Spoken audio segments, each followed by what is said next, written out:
Warahmatullahi wabarakatuh. Perkenalkan, kami dari kelompok profil 11 IPA yang beranggotakan Aisyah Zazabila, Ines Barkis Alfiah, dan Nabila Sasi Kirana. Izinkan kami menampilkan gagasan kami yang berjudul Si Bolang Pulas, inovasi termodifikasi, boba bergizi, berbasis komponen ombitalas, dan bunga telang. Pagi-pagi makan nanas, udah jelas jadi mulas. Perkenalkan Si Bolang Pulas, boba bunga telang dan ombitalas. Halo semua, apa kabar? Semoga sehat selalu ya. Amin. Sebelum kami menampilkan gagasannya, simak video ini terlebih dahulu.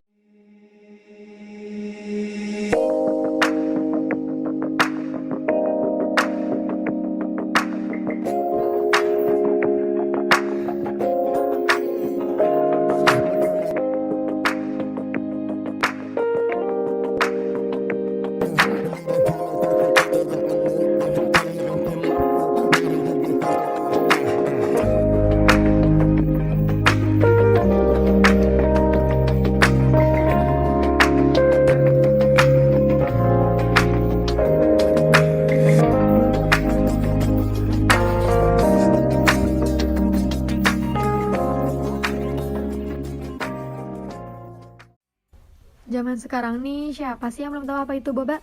Bola-bola kenyal dan manis yang terbuat dari tapioka, digandrungi oleh seluruh masyarakat, mulai dari muda hingga tua. Tahun 2019 adalah awal dari tren boba di Indonesia, dengan 11,6 kali kenaikan penelusuran dalam Google Search. Dari tahun ke tahun, penikmat boba kian bertambah, namun banyak orang yang tidak mengetahui, di balik nikmatnya boba, bila terlalu sering dikonsumsi dapat merusak kesehatan. Gula yang terkandung adalah penyebab utama minuman tersebut dapat merusak kesehatan, terutama obesitas. Kandungan lainnya pun dapat memicu berbagai penyakit seperti diabetes, hipertensi, kolesterol tinggi, dan lain sebagainya. Setengah cangkir atau 76 gram boba mengandung 67,5 gram karbohidrat, 2,5 gram gula, 272 kalori, dan lemak total sebesar 36 gram. Wah, ternyata ini sudah melebihi kadar kecukupan gizi dalam sehari. Kembali dengan penyakit obesitas, tahukah Anda bahwa di Indonesia dari tahun 2007, 2013, 2018 penderita obesitas kian meningkat, mulai dari 10,50%, lalu 14,80%, hingga puncaknya sampai 21,80%. Ini diliput dari riset kesehatan dasar pada tahun 2018.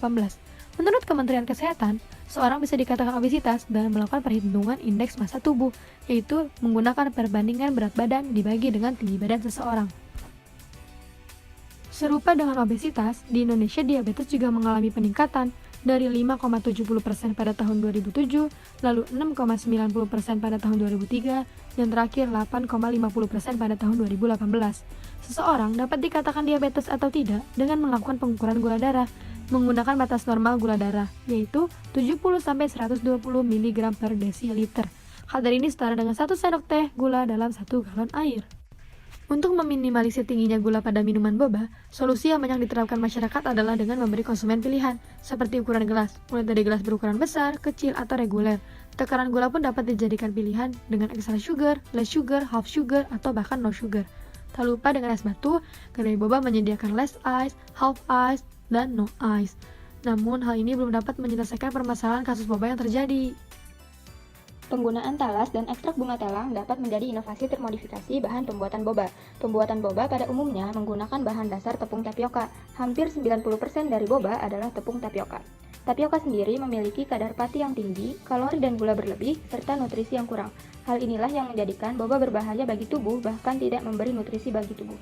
Talas dapat menjadi solusi dari tapioka, karena mengandung kadar pati yang tepat, karbohidrat yang 3,5 kali lipat lebih sedikit, kaya akan nutrisi dan serat, serta kalori yang 3 kali lipat lebih sedikit.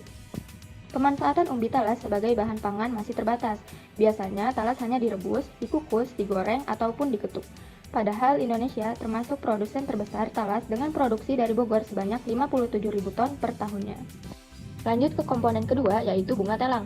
Telang merupakan tanaman rambat yang biasa tumbuh di pekarangan atau tepi hutan. Sejak dulu, selain dianggap sebagai tanaman hias, tumbuhan ini dikenal secara tradisional sebagai teh dan obat untuk mata, serta pewarna makanan. Namun, masih sedikit yang tahu kandungan potensial dari bunga telang, yaitu flavonoid, antosianin, flavonol glikosida, kaempferol glikosida, quercetin glikosida, serta miricetin glikosida. Hal ini bermanfaat bagi tubuh, diantaranya sebagai antiinflamasi, antiobesitas, antidiabetes, anti kanker, serta antibiotik. Hasil penelitian dari Swiss German University membuktikan bahwa ekstrak telang sebagai antidiabetes dapat menurunkan kadar gula darah dan meningkatkan kadar insulin pada tubuh manusia. Adapun sel kanker bisa mati hingga 63,8%. Lalu, bagaimana proses produksi dari si bolang pulas? Terdapat 3 tahapan. Yang pertama, metode infusa bunga telang. Metode ini dilakukan untuk mengambil ekstrak bunga telang yang akan digunakan dengan cara merebus 30 helai bunga telang dalam 500 ml air dengan suhu 90 derajat selama 15 menit, sambil sesekali diaduk hingga diperoleh volume infusa yang dikehendaki. Satu kekurangan dari metode infusa ini, hasil ekstraksi tidak boleh disimpan lebih dari 24 jam karena infusa menghasilkan sari yang tidak stabil dan mudah tercemar oleh kuman. Lanjut ke tahap kedua, yakni pengolahan umbi talas. Yang pertama, gunakan talas segar, lalu kupas keseluruhan kulit dan buang bagian batang, daun, dan serabut. Kemudian, bersihkan dengan air mengalir untuk sterilisasi dan mengurangi lendir pada permukaan talas. Fakta menarik dari talas yaitu mengandung bahan toksik berupa kristal-kristal kalsium oksalat yang menyebabkan rasa gatal pada kulit, mulut, dan tenggorokan. Maka dari itu, diperlukannya tahap perendaman talas dalam air garam, lalu penjemuran di bawah sinar matahari selama 30 menit. Dan yang terakhir, potong kecil-kecil talas dan lanjutkan dengan proses pelumatan dengan ditumbuk hingga halus atau kalis. Masuk ke tahap inti setelah kedua komponen telah diolah. Tepung tapioka disubstitusikan dengan olahan umbi talas menggunakan perbandingan 2:5. Lalu aduk hingga tercampur rata adonan maupun teksturnya. Kemudian, bentuk adonan bulat-bulat kecil dengan ukuran 12 mm atau sebesar diameter sedotan. Kemudian, masukkan ke dalam air talang mendidih dan tunggu selama 60 menit. Jika menginginkan boba yang lebih kenyal, masak hingga 120 menit atau lebih.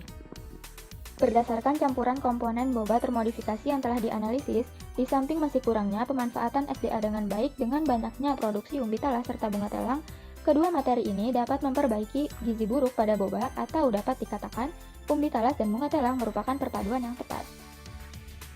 Untuk menghasilkan produk yang berkualitas dan sesuai harapan, dibutuhkannya strategi yang matang. Diawali dengan pengumpulan talas dan telang, dilanjutkan dengan formulasi, lalu pembuatan si bolang pulas, pendaftaran produk, dan terakhir publikasi.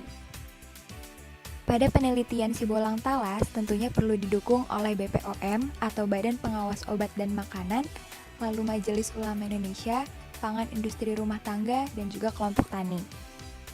Lalu kesimpulan yang bisa kita ambil dari gagasan ini yaitu talas yang memiliki 3,5 kali lipat lebih sedikit karbohidrat dari tepung tapioka, serta mengandung serat dan vitamin yang cukup.